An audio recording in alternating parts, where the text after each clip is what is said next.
الحمد لله وحده والصلاة والسلام على من لا نبي بعده وعلى آله وأصحابه وأزواجه وذرياته وأهل بيته وشهداء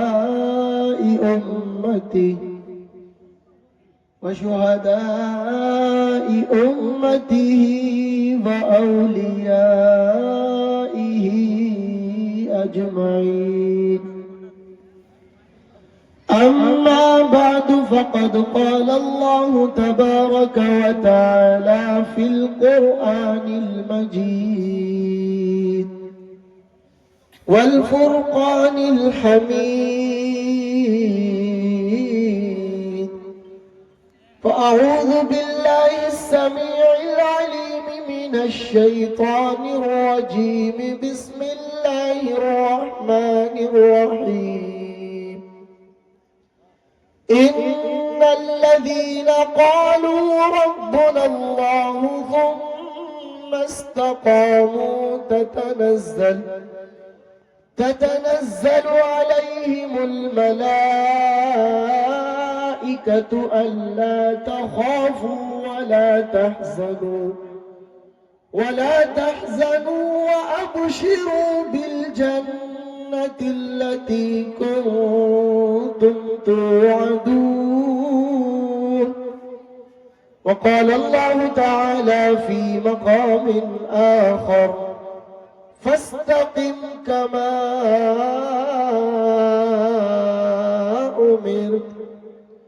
وقال النبي صلى الله عليه وسلم: يا أبا هريرة إن قتلت أو حرقت لا تشرك بالله، أو كما قال عليه الصلاة والسلام: صدق الله مولانا العلي العظيم وبلغنا رسوله النبي الكريم الأمين المتين، ونحن على ذلك لمن الشاهدين والشاكرين، والحمد لله رب العالمین۔ ایک مرتبہ عقیدت و محبت کے ساتھ درود شریف کا نذرانہ تمامی حضرات پیش کر دیں۔ درود ابراہیمی پڑھیں۔ اللہم صل علی محمد وعلی آل محمد كما صليت على إبراهيم وعلى آل إبراهيم إنك حميد مجيد. اللهم بارك على محمد وعلى آل محمد كما باركت على إبراهيم وعلى آل إبراهيم إنك حميد مجيد. نہ طرز بیاں ہے نہ طرز تکلم، نہ طرز بیاں ہے نہ طرز تکلم. میری طرف سے تمام سامعین کو السلام علیکم. معزز حاضرین کرام، اسٹیج پر رونق افروز علماء کرام، میری آواز نزلے کا شکار ہے،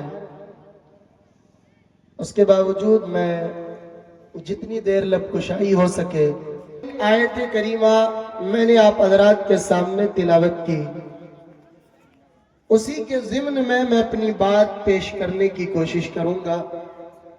اللہ تعالیٰ سے دعا کریں کہ اللہ تعالیٰ مجھے بھی اور آپ حضرات کو بھی جو باتیں کہیں جائیں اس پر عمل کی توفیق عطا فرمائے.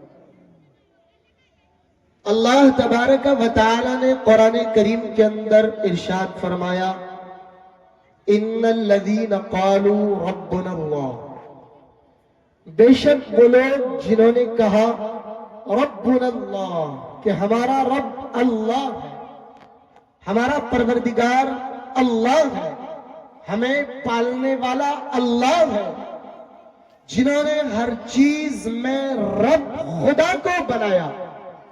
اللہ تعالیٰ نے ایسے لوگوں کے بارے میں اس آیت کریمہ کے اندر خوشخبریاں دی ہیں، اور ہم سب الحمدللہ یہ کہتے ہیں کہ ہمارا رب اللہ. کیوں بھائی کہتے ہیں نہیں؟ ہم سب کا یہ عقیدہ ہے، یہ بنیادی عقیدہ ہے کہ ہمارا پالنہار، ہمارا خالق و مالک اور ہم سب کو کھلانے اور پلانے والی ذات اللہ کی ذات ہے. اور اللہ تعالیٰ انہی لوگوں کے بارے میں اس آیت کریمہ کے اندر کچھ کہہ رہا ہے کہ ان الذین قالوا ربنا اللہ، بے شک وہ لوگ جنہوں نے کہا کہ ہمارا رب اللہ ہے، تو ان لوگوں میں تو ہمارا بھی شمار ہوتا ہے.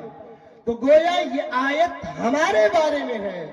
ہم نے رب خدا کو مانا، ہم نے اپنا پالنہار اللہ کو مانا، ہم نے ہر چیز کا مالک و مختار اور رب جب اللہ کی ذات کو بنایا. اور اللہ نے اس آیت کریمہ کے اندر ان لوگوں کے تعلق سے کچھ کہنے کی جسارت کی، ان لوگوں کے تعلق سے اللہ تبارک و تعالیٰ نے کچھ ارشاد فرمایا. تو یہ آیت ہمارے بارے میں ہے اور ہمارے تعلق سے ہے. اللہ نے کیا فرمایا؟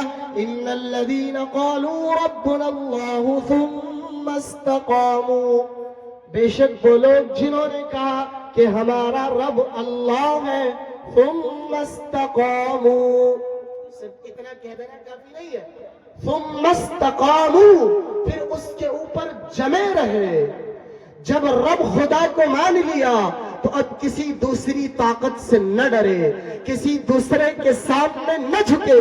جب وہ رب کے در کے سامنے جھکنے والا ہے اور وہ ایک خدا کا ماننے والا ہے تو اب پھر اس کے اوپر جمع رہے، دوسروں کے سامنے وہ نہ جھکے. ثم استقاموا، پھر استقامت اختیار کرے. یعنی رب اللہ کو مانا تو رب اللہ کو ماننے کے بعد اپنی بات پر اپنے عمل کے ذریعے سے جمع رہے، وہ استقامت اختیار کیے رہے. ثم استقاموا، پھر وہ جمع رہے اس بات کے اوپر، تو پھر اللہ کی طرف سے اس کے اوپر انعام کی بارش ہوتی ہے، اس کے اوپر اللہ کا احسان ہوتا ہے. کیا فرمایا آگے اللہ نے؟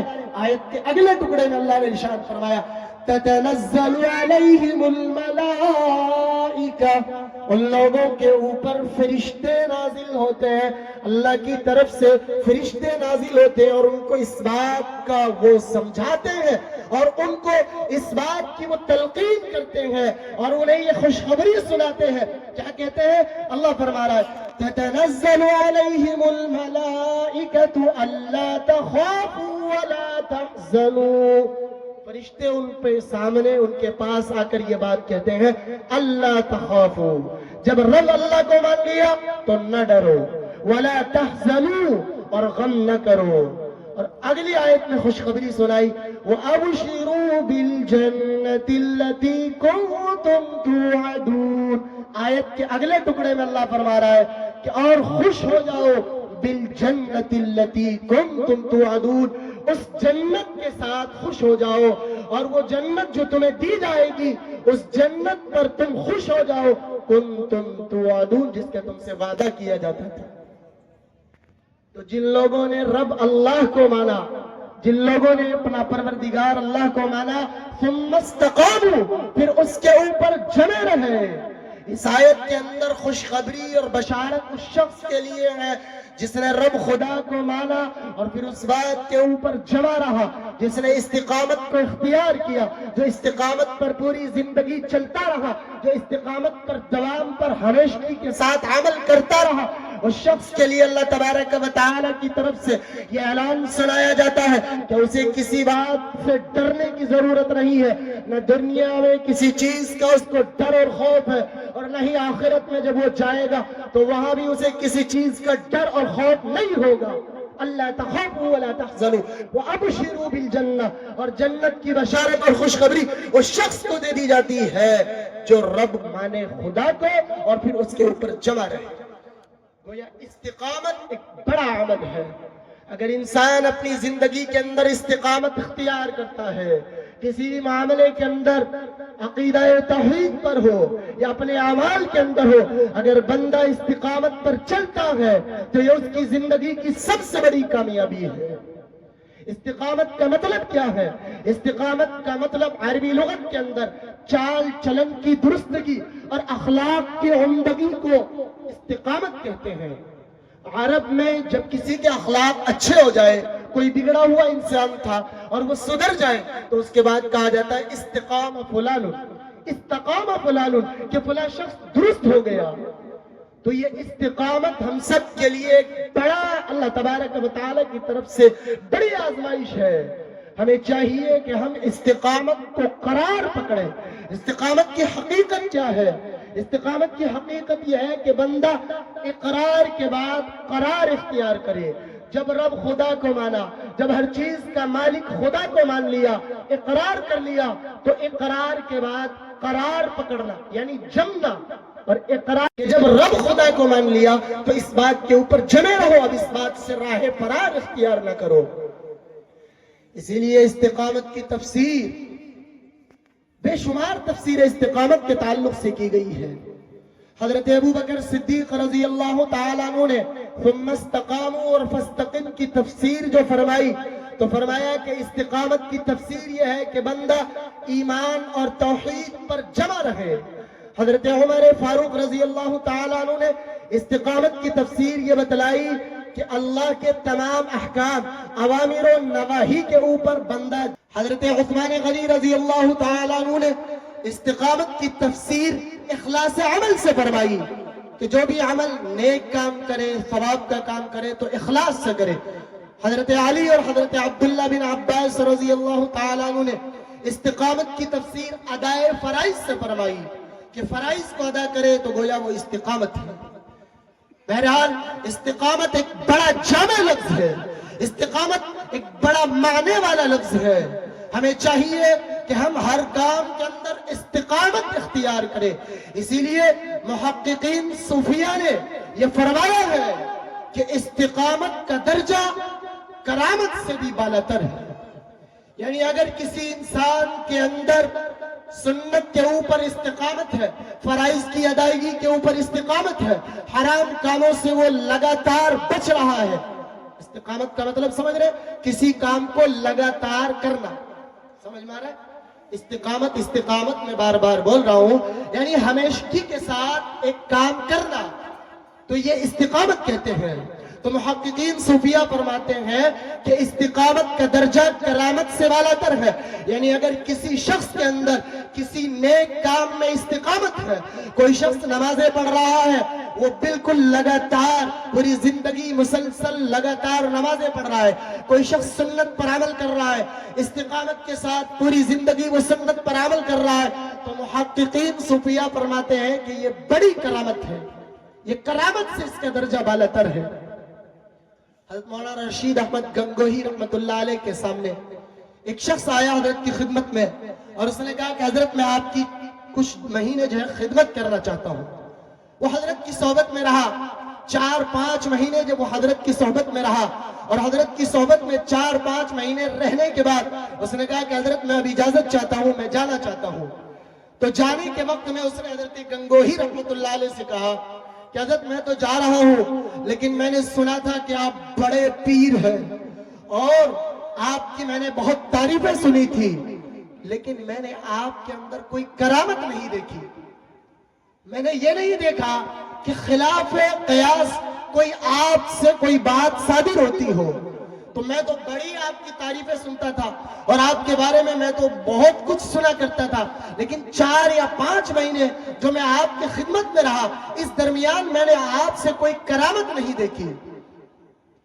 حضرت گنگوہی رحمت اللہ علیہ نے فرمایا کہ اچھا مجھے یہ بتاؤ، جب 4-5 مہینے جتنی بھی مدت تم میرے پاس رہے ہو، کیا اس درمیان مجھ سے خلاف شریعت کوئی بات تم نے دیکھی؟ اس نے کہا کہ نہیں۔ حضرت نے فرمایا سنت کوئی چھوٹتی ہوئی مجھ سے دیکھی؟ جو تم اتنے مدت میرے ساتھ رہے، مجھ سے کوئی سنت چھوٹتی ہوئی دیکھی؟ اس نے کہا کہ نہیں۔ تو کہا کہ اس سے بڑی کرامت اور کیا چاہتے ہو؟ اللہ نے مجھے شریعت کے احکامات پر اور نبی پاک علیہ السلام کی سنت پر استقامت کی دولت سے نوازا ہے، یہ سب سے بڑی کرامت ہے۔ اس لیے دنیا کے جتنے عمل ہیں ان سب عملوں میں سب سے بڑا مشکل کام استقامت ہے۔ سب سے زیادہ کسی بات کے اوپر جمنا، کسی کام کو روزانہ کرنا، یہ زندگی کی سب سے بڑی مشکل بات ہے کہ روزانہ بندہ ایک ہی کام کو کرتا چلے۔ یہ استقامت دنیا کے جتنے کام ہیں ان کاموں میں سب سے زیادہ دشوار کام ہے۔ استقامت کی حقیقت کیا ہے؟ استقامت کی شرائط کیا ہے؟ استقامت کی شرائط یہ ہے کہ جب بندہ گفتگو کرے تو غیبت سے وہ اس سے بچے، پرہیز کرے، احتیاط برتے، اور افعال میں جب وہ اپنے کام کرے تو افعال میں وہ بدعت سے بچے، اور احوال میں خروج حدود شریعت سے بچے، اقوال میں غیبت سے بچے، افعال میں بدعت سے بچے، اور احوال میں خروج حدود شریعت، یعنی ان چیزوں سے وہ پرہیز کرے کہ شریعت کی جو حدود ہے وہ ان سے نکلنے سے بچے۔ تو یہ استقامت کی شرائط ہے۔ استقامت ایک ایسا جامع لفظ ہے، رئیس المفسرین حضرت عبداللہ ابن عباس رضی اللہ تعالیٰ عنہ فرماتے ہیں، قرآن کریم کے سورہ ہود کے اندر آیت کا ایک ٹکڑا ہے، فَاسْتَقِمْ كَمَا۔ میں آپ کے سامنے یہ بتلانے کی کوشش کر رہا ہوں کہ استقامت کتنا بڑا مشکل کام ہے۔ اللہ کے نبی علیہ السلام کے بارے میں حضرت عبداللہ ابن عباس رضی اللہ تعالیٰ عنہ نے فرمایا کہ آیت کے سورہ ہود کی آیت کا یہ ٹکڑا فَاسْتَقِمْ كَمَا أُمِرْتَ، اس کے بارے میں اللہ کے نبی علیہ السلام نے یہ ارشاد فرمایا، قد شیبتنی سورۃ ہود، کہ سورہ ہود نے مجھے بوڑھا بنا دیا۔ سورہ صحابہ کرام نے آپ سے فرمایا کہ اللہ کے نبی اب بڑھاپا آپ کی طرف تیزی سے آ رہا ہے، تو اللہ کے نبی علیہ السلام نے ارشاد فرمایا تھا، قد شیبتنی سورۃ ہود، تحقیق کہ مجھے سورہ ہود نے بوڑھا بنا دیا، سورہ ہود نے مجھے بوڑھا بنا دیا۔ تو اگرچہ واقعات ہیں، پچھلی قوموں کے عذابوں کے واقعات بھی اس کے تفسیر میں لکھا گیا ہے، لیکن رئیس المفسرین حضرت عبداللہ ابن عباس رضی اللہ تعالیٰ عنہ نے آیت کے اس ٹکڑے کو ہی فرمایا کہ اللہ کے نبی علیہ السلام نے آیت کے اس ٹکڑے کو دیکھ کر یہ ارشاد فرمایا تھا، قد شیبتنی سورۃ ہود، کہ سورہ ہود نے مجھے بوڑھا بنا دیا۔ یعنی اللہ کے نبی علیہ السلام سے یہ کہا جا رہا ہے، فَاسْتَقِمْ كَمَا أُمِرْتَ، کہ آپ اے نبی استقامت اختیار کیجئے جس طرح آپ کو حکم دیا گیا ہے۔ علماء نے اور مفسرین نے یہ بیان کیا ہے کہ آپ کو یہ اس آیت کے اس ٹکڑے نے بوڑھا کیوں بنایا؟ ایک وجہ تو یہ بیان کی گئی کہ جس طرح اللہ کی طرف سے حکم ہے ویسے تو نبی کا ہر کام عادت کے مطابق، شریعت کے مطابق ہوتا ہے۔ نبی جو بھی کام کرتا ہے وہ شریعت کے مطابق ہوتا ہے، شریعت کے خلاف نہیں ہوتا ہے۔ پھر آپ کے اوپر ایسی گرانی اور مشکل کیوں گزری؟ مفسرین نے فرمایا ایک وجہ تو یہ ہے کہ اللہ نے فرمایا جیسا حکم دیا گیا ہے، تو اللہ کے نبی یہ سوچتے تھے کہیں ایسا نہ ہو کہ اللہ کی طرف سے اس سے زیادہ بہتر طریقے سے حکم دیا گیا ہو۔ اور دوسری وجہ یہ ہے کہ امت کو بھی اس آیت میں مخاطب کیا گیا ہے، فَاسْتَقِمْ كَمَا أُمِرْتَ۔ امت کی طرف اللہ کے نبی علیہ السلام نے اس بات کو دیکھ کر یہ ارشاد فرمایا تھا کہ قد شیبتنی سورۃ ہود، سورہ ہود نے مجھے بوڑھا بنا دیا۔ بہرحال ہمیں چاہیے کہ ہم اپنے اعمال کے اندر استقامت اختیار کریں۔ استقامت کے کئی موقع ہوتے ہیں۔ سب سے پہلا موقع کہ ہم استقامت اپنے ایمان کے اوپر استقامت اختیار کریں۔ اللہ کی طرف سے جو ایمان کی دولت، جو کلمہ طیبہ کی دولت ہمیں ملی ہے، ہم اس کلمہ طیبہ کی دولت پر استقامت اختیار کریں اور موت تک اس کلمے پر ہم جمے رہیں۔ چاہے بڑی سے بڑی مصیبت آ جائے، ہم کفریہ کلمات سے بچے اور اسی طریقے سے شرکیہ عقائد سے بچے، شرکیہ کاموں سے ہم بچے۔ اور اللہ کے نبی علیہ السلام نے حضرت ابو ہریرہ رضی اللہ تعالیٰ عنہ سے جو یہ فرمایا تھا، یا ابا ہریرہ ان قتلت او حرقت لا تشرک باللہ، اے ابو ہریرہ اگر تجھے قتل کر دیا جائے یا تجھے جلا دیا جائے لا تشرک باللہ، اللہ کے ساتھ کسی کو شریک نہ ٹھہرانا۔ اللہ کے نبی علیہ السلام نے جو یہ فرمایا ہے، آپ کے صحابہ کرام رضوان اللہ تعالی علیہ مجمعین نے اس بات کے اوپر عمل کر کے دکھلایا، اور واقعات آپ حضرات نے سنے ہوں گے۔ حضرت بلال حبشی رضی اللہ تعالیٰ عنہ کو کس طریقے سے ظلم و ستم کے پہاڑ توڑے گئے، لیکن کلمہ طیبہ کے اوپر استقامت کا پہلو احد کی رٹ لگاتے ہوئے انہوں نے استقامت پر اس طریقے سے جمے کہ دنیا آج ان کا نام لیتی ہے بڑی شان سے، اور دنیا کے سامنے ایک مثال بن کر چلے گئے۔ حضرت سمیہ رضی اللہ تعالیٰ عنہ کس طریقے سے استقامت پر چلے، حضرت عمار بن یاسر اور حضرت یاسر رضی اللہ تعالیٰ عنہ استقامت کے کس طریقے سے انہوں نے کلمہ طیبہ کے اوپر اپنا استقامت دکھلایا، ہم سب کے سامنے یہ مثالیں ہیں۔ اس لیے آئیے ہمیں بھی چاہیے کہ صحابہ کرام کے نقش قدم پر چلتے ہوئے ہم کلمہ طیبہ کے اوپر اور اپنے دینی کاموں کے اوپر، اور نبی علیہ السلام نے جو اوامر و نواہی ہمیں بتلائے ہیں، نبی علیہ السلام جو پیغام لے کر آئے ہیں، ہم اپنی پوری زندگی میں ان کاموں کے اوپر استقامت اختیار کریں۔ اگر ہم استقامت پر چلیں گے تو پھر اللہ تعالیٰ کی طرف سے یہ وعدہ آتا ہے، اللہ تخافوا ولا تحزنوا، کہ ڈرنے کی ضرورت نہیں ہے، غم کرنے کی ضرورت نہیں ہے۔ وابشروا بالجنہ، اور جنت کی بشارت دنیا ہی کے اندر اللہ تعالیٰ کی طرف سے مل جاتی ہے۔ اللہ تعالیٰ مجھے بھی اور آپ حضرات کو بھی عمل کرنے کی توفیق عطا فرمائے۔ وآخر دعوانا ان الحمد للہ رب العالمین۔